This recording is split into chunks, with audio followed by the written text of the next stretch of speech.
రోజుకు ముదురుతున్న భద్రాచలం ఆలయ భూముల వివాదంపై మంత్రి కొండా సురేఖ స్పందించారు. ఆలయ భూముల స్వాధీనం సున్నితమైన సమస్యగా మారిందన్నారు.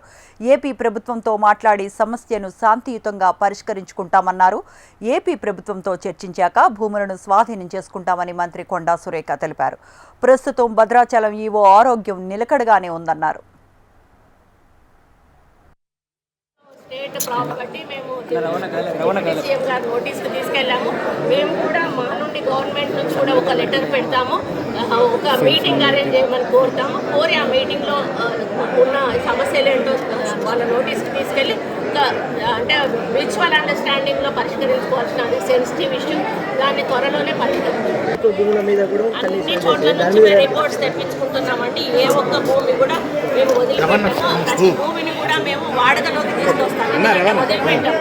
వాటి మీద సోలార్ సిస్టమ్స్ పెట్టడం కానీ అవసరమైతే, లేకపోతే మన సుబాబ్ ట్రీస్ కానీ, లేకపోతే యూకలిప్టస్ ట్రీస్ కానీ ఇట్లాంటివి మేము పెడితే మనకు ఫ్యూచర్లో అవి ఎవరు ఆక్రమించుకోవడానికి ఉండదు, ప్లస్ మనకు రెవెన్యూ జనరేట్ అవుతుంది. కాబట్టి ఈచ్ అండ్ ఎవ్రీ ల్యాండ్ని కూడా మేము యూస్లోకి తీసుకొస్తాము. దాని ద్వారా రెవెన్యూ జనరేట్ అవుతుంది, దాని ద్వారా మన దేవాలయాలు అభివృద్ధి అవుతాయి.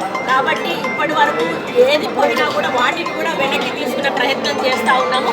అది కూడా కోర్టు తీసుకోవడానికి ప్రయత్నం చేస్తూ ఉన్నాము. కోర్టు డైరెక్షన్ ఎట్లా ఇస్తే అవి